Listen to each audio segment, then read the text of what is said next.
Greetings, Algebra 2 students. This is Dr. Heron talking to you about Unit 2, Notes 3, and we are talking about absolute value equations. An absolute value equation is a little bit different than kind of what you're used to. There's a couple of details that you need to pay attention to. So let's get into it. What does absolute value actually mean?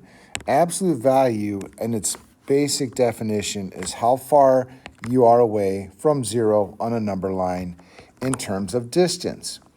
And since a distance is never negative,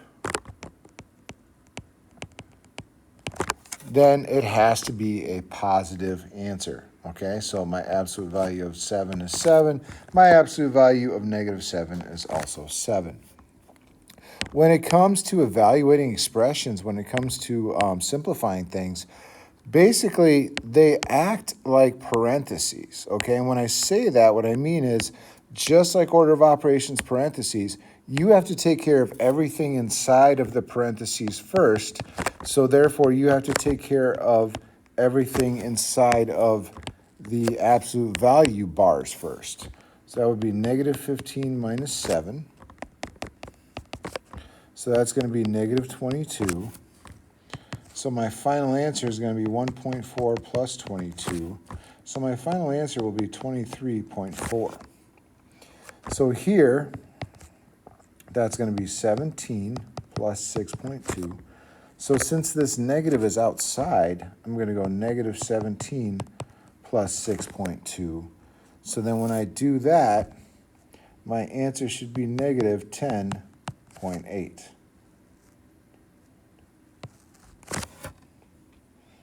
So now, what you're looking at is how do I think about an absolute value equation? And the answer is this.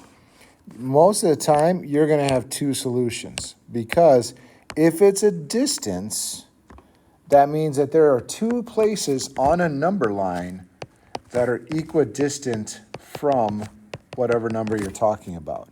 Okay, so if my absolute value is 5, there are two locations, 5 and negative 5, that both have a distance back to 0 that are 5.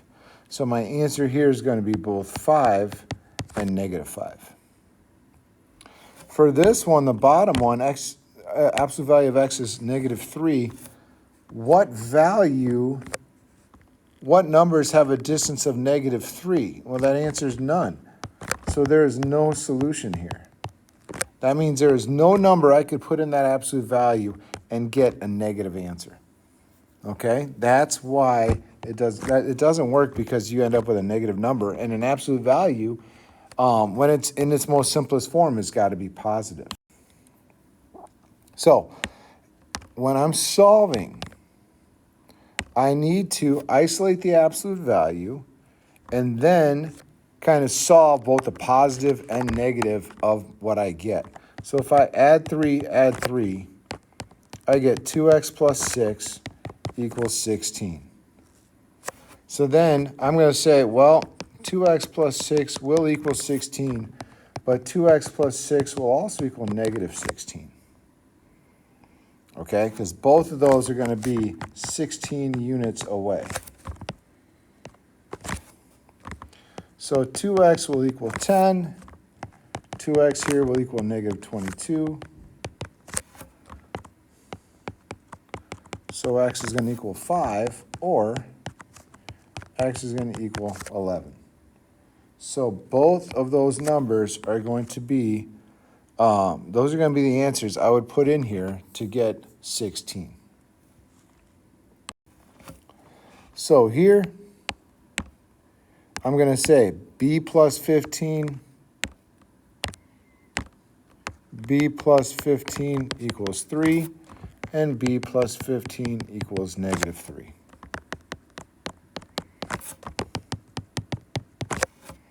So b is going to equal negative 12, b is going to equal negative 18. Those are going to be the two numbers that are going to be 3 units apart from each other, from the middle. Number 2, remember, I've got to isolate the absolute value first. And once again, I've got an absolute value equal to a negative number. That's impossible, so there's no solution there. All right, I can't have an absolute value by itself equal to a negative number.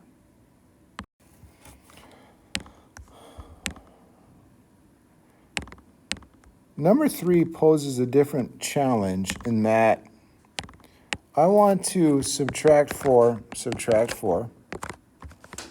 that becomes 0. 3, absolute value of x plus 5 equals 12. So divide both by 3. So I'm going to have x plus 5 equals 4, and that's going to be my simplified answer. So I'm going to have x plus 5 equal to 4, x plus 5 equal to negative 4, and I'm going to solve from there. So x is going to equal negative 9, and x is going to equal negative 1. There's my answer. Now that's different than number 4, because number 4, the absolute value is already isolated. It's just an absolute value. So I need to solve this both ways. So I'm going to subtract 4. Then I'm going to multiply by my reciprocal. So that just leaves me with x, and that just leaves me with negative 3. Over here, following the same process, cancel, cancel, x is going to equal negative 12. There's my answer.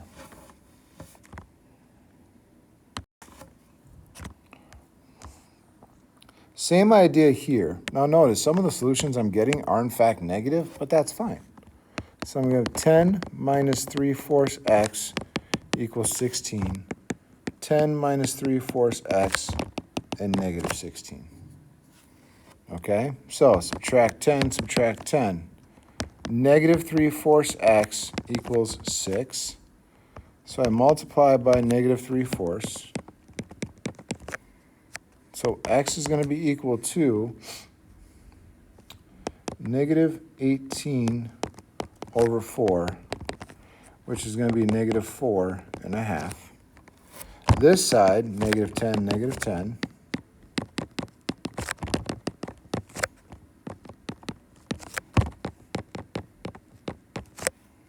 So x is going to be equal to 26 times 4 is going to be 104. Divided by 3 is not going to be a great number. So you're going to get 34 2/3.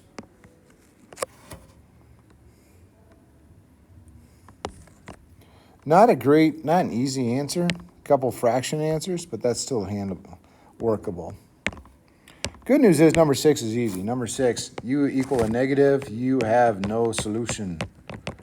But remember, the absolute value's got to be isolated. It's got to be the only thing over there.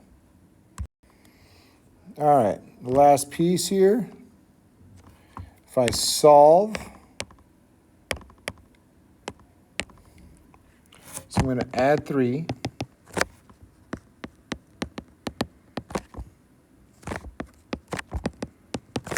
Multiply by 7.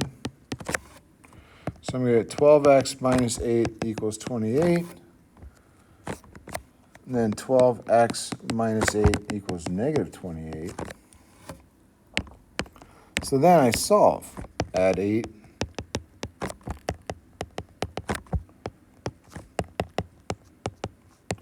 X equals 3. Add 8. 12x equals negative 20. So x is going to be equal to negative 1 2/3. There's my solution.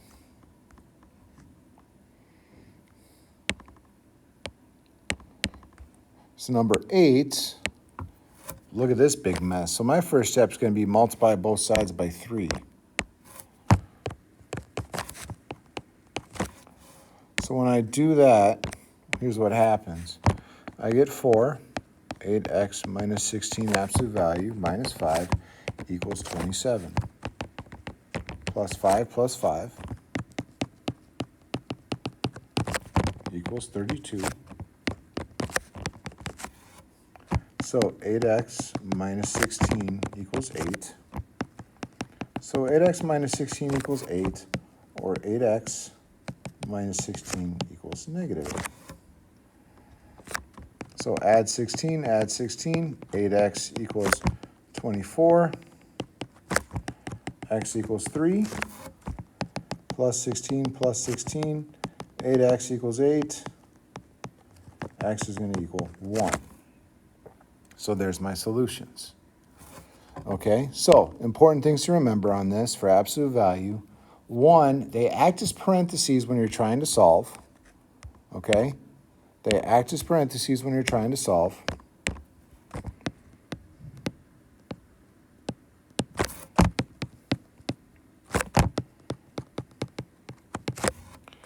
And 2, there's both a positive and negative solution.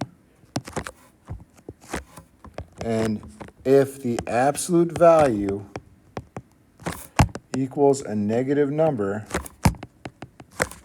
that means there's no solution.